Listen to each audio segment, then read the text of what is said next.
Hello everyone, welcome back to Lucky15, and in this video I'll be giving you my Lucky 15 predictions for today's horse racing action. Apologies again that this video is slightly late being uploaded, but yesterday was such a good day for the channel again. We had 3 winners out of our 4 selections, so we had a treble.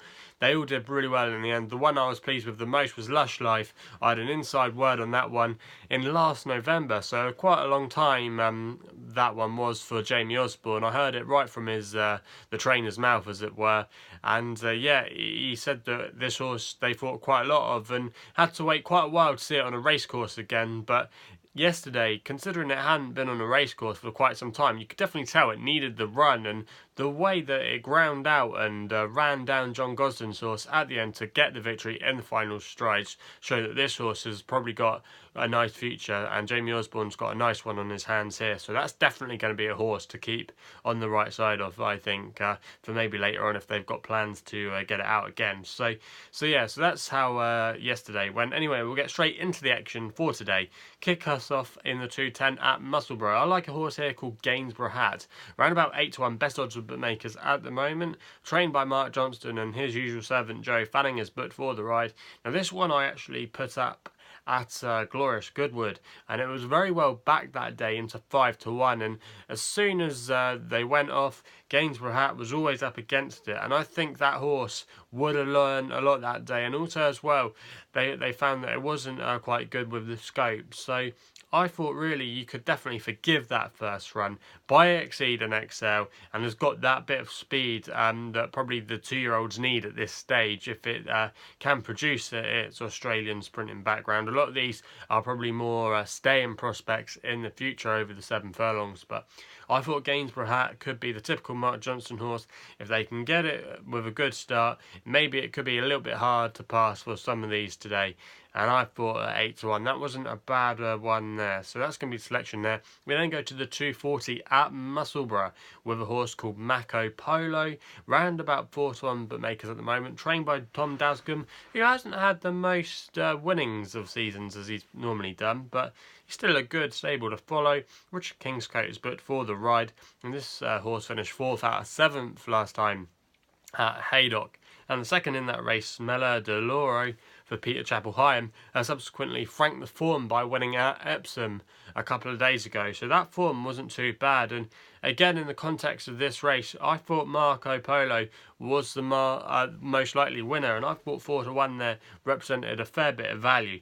We then go to Worcester in the 6:15 with a horse called Time for Ben, 9-4 bookmakers at the moment. David Pipe trained and Tom Scudamore booked for the ride. Now, this horse has been quite a progressive mare this season for the summer jumps. Finished second last time out at Uttoxeter when I was on it that day and was unlucky not to get its head in front. Before that, this horse did me a favour by winning at Worcester at 6-1, so it's been fairly consistent in its last few starts, and it's a previous course and distance winner at Worcester, so we already mentioned that. And I thought if you look at the rest of the field, again, I think it could take another step forward and is probably better slightly than its mark. I reckon this horse could definitely get into the high 120s anyway. So I still think this mare's got a little bit more to give. And I thought 9-4 there wasn't the worst price you're ever going to see there. We then go to the 7:55 at Kempton to round things off with a horse called Come On, Come On. Clive Cox trained in the colours of Paul and Claire Rooney. Adam Kirby booked for the ride. This horse is 1-on-1 on the all-weather, and I thought this would probably definitely be a step in the right direction. That win actually came at Kempton quite a few starts ago now, but I think going back to the all-weather is a good move on this horse. Round about 5-1 best odds I've seen out there. It was third at Newbury last time though, which was 6 lengths behind the winner, so it does have a little bit to find, but again, I think these horses sometimes that go back on the all-weather just seem rejuvenated. I remember the horse that we put up yesterday for Ed Dunlop actually did exactly that.